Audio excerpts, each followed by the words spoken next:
주님께서 여러분과 함께 또한 사제와 함께 마르코가 전한 거룩한 복음입니다. 주님 영광 받으소서. 그때 예수님께서 배를 타시고 건너편으로 가시자 많은 군중이 그분께 모여들었다. 예수님께서 호숫가에 계시는데 야이로라는 한 회당장이 와서 예수님을 뵙고 그분 발 앞에 엎드려 제 어린 딸이 죽게 되었습니다. 가셔서 아이에게 손을 얹으시어 그 아이가 병이 나 다시 살게 해 주십시오 하고 간곡히 청하였다. 그리하여 예수님께서는 그와 함께 나서시었다. 많은 군중이 그분을 따르며 밀쳐댔다. 회당장의 집에서 사람들이 와서는 따님이 죽었습니다. 그러니 이제 스승님을 수고롭게 할 필요가 어디 있겠습니까? 하고 말하였다. 예수님께서는 그들이 말하는 것을 곁에서 들으시고 회당장에게 말씀하셨다. 두려워하지 말고 믿기만 하여라. 그리고 베드로와 야고보와 야고보의 동생 요한 외에는 아무도 당신을 따라오지 못하게 하셨다. 그들이 회당장의 집에 이르렀다.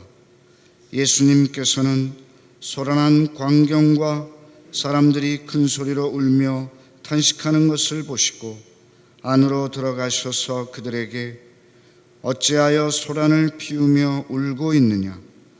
저 아이는 죽은 것이 아니라 자고 있다 하고 말씀하셨다. 그들은 예수님을 비웃었다. 예수님께서는 그들을 다 내쫓으신 다음 아이의 아버지와 어머니와 당신의 일행만 데리고 아이가 있는 곳으로 들어가셨다. 그리고 아이의 손을 잡으시고 말씀하셨다. 탈리타 쿰, 이는 번역하면 소녀야 내가 너에게 말한다. 일어나라는 뜻이다. 그러자 소녀가 곧바로 일어서서 걸어 다녔다. 소녀의 나이는 12살이었다. 사람들은 몹시 놀라 넋을 잃었다. 예수님께서는 아무에게도 이 일을 알리지 말라고 그들에게 거듭 분부하시고 나서 소녀에게 먹을 것을 주라고 이르셨다. 주님의 말씀입니다. 그리스도님 참여합니다.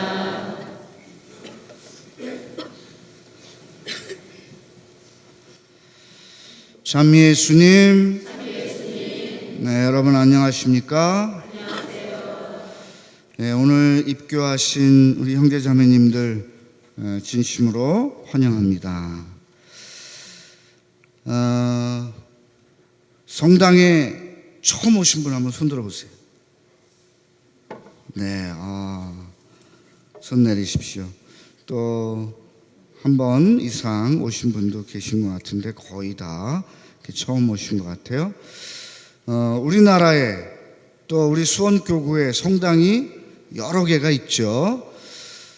전 세계적으로 성당이 굉장히 많습니다만 예수님 시대에 이스라엘에 성전이 몇 개가 있었을까요?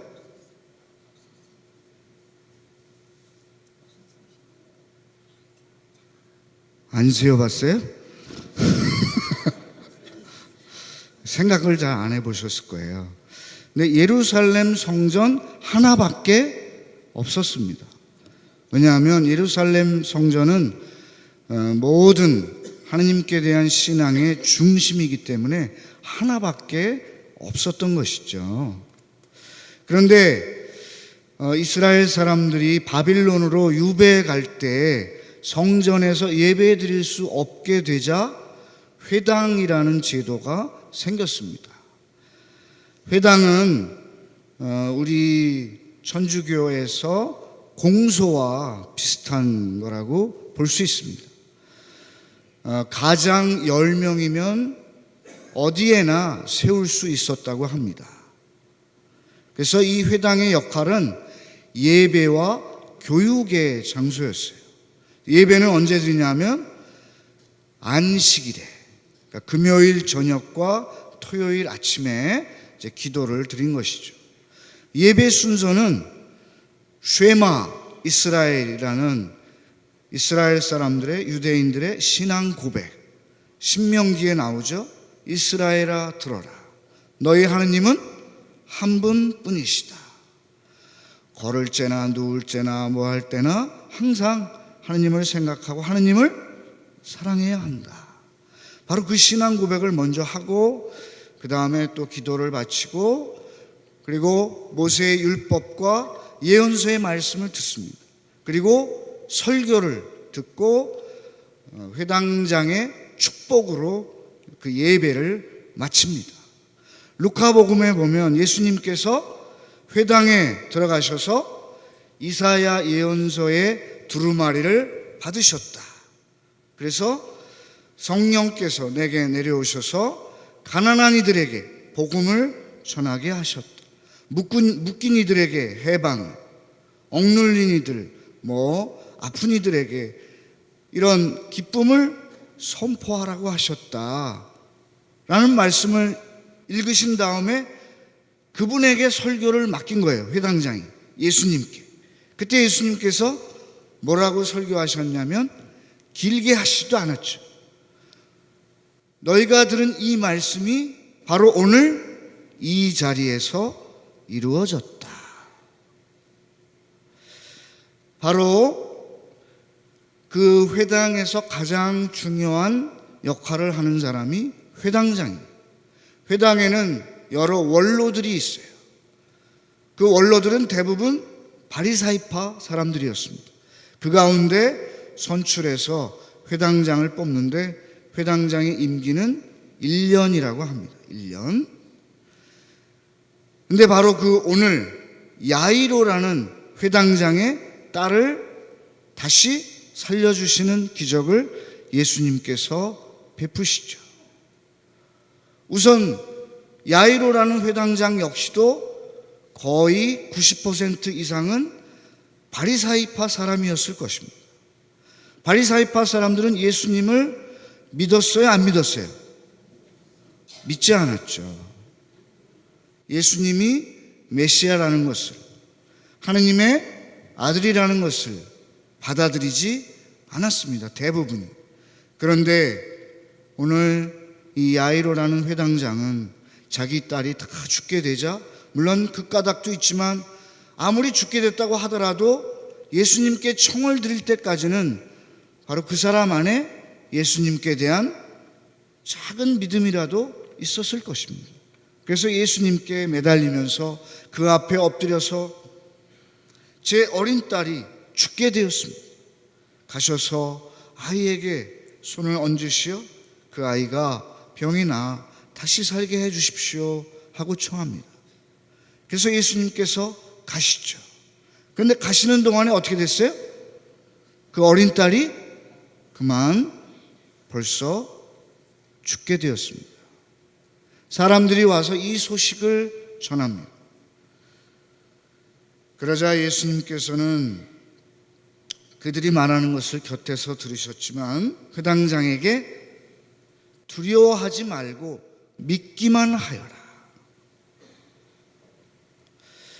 오늘 여러분들께서 마음속에 잘 간직하셔야 할 말씀이 바로 예수님의 이 말씀이 아닌가 생각합니다. 두려워하지 말고 믿기만 하여라. 세상에 여러 가지 정보들이 있습니다. 지상파 TV를 통해서 뉴스나 언론을 통해서 듣는 정보도 있고 또 주위 사람들이 말하는 것도 있고 또 많은 학자들이 여러분들에게 전해주는 정보도 있고 또 옆에 이웃 사람이 전해주는 것도 있습니다. 뭐라 하더라. 또 우리가 더 건강하게 살려면, 행복하게 살려면 이렇게 하는 것이 좋다더라 등등. 또 이번에 메르스를 겪으면서 인터넷이나 이런 것을 통해서 굉장히 많은 유언비어도 생기고 어떤 일이 있을 때 굉장히 많은 정보들이 우리에게 들어오죠. 그런데 어떤 사람은 이 정보에 혹하고 또 다른 사람은 어떤 정보에 혹하고 그러기가 쉽습니다.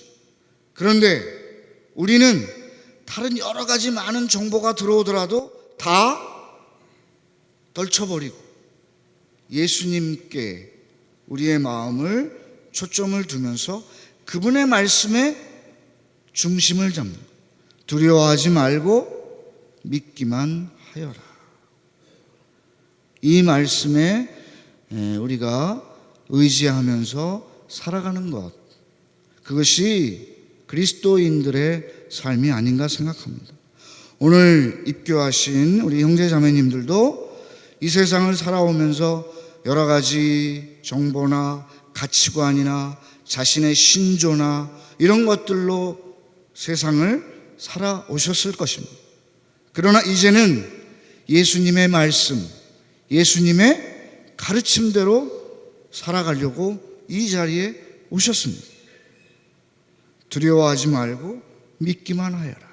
이제부터 여러분들은 밖에서 그런 모든 것들을 내려놓고 예수님의 말씀에 귀 기울이면서 살아가도록 노력하신다면 예수님께서 야이로라는 회당장의 딸을 죽음에서부터 다시 살려주셨듯이 여러분들을 살려주시고 새로운 삶, 새로운 생명을 선물로 주실 것입니다.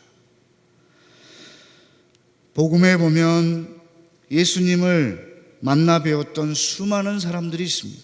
오늘 야이로라는 회당장의 딸뿐만 아니라 12년 동안 하열병을 앓던 여인도 있고 중풍병자도 있고 나병 환자도 있고 수많은 사람들이 있습니다. 그 많은 사람들이 예수님을 만나기 전에는 그런 고통과 질병으로 힘들게 살아왔어요. 그러나 예수님을 만나고 난 다음부터, 예수님을 체험하고 난 다음부터는 새로운 삶, 새로운 생명을 얻게 됐습니다. 이제 여러분들도 예수님을 만나시면서 예수님 안에서 새로운 삶, 새로운 생명을 얻고 살아가시기를 간절히 바랍니다. 우리 모두도 오늘 이 미사 안에서 예수님을 뵙고 그분께서 주시는 생명의 빵인 성체를 정성되이 받아 모시고 새로운 삶, 새로운 생명을 살아나갈 수 있도록 노력합시다.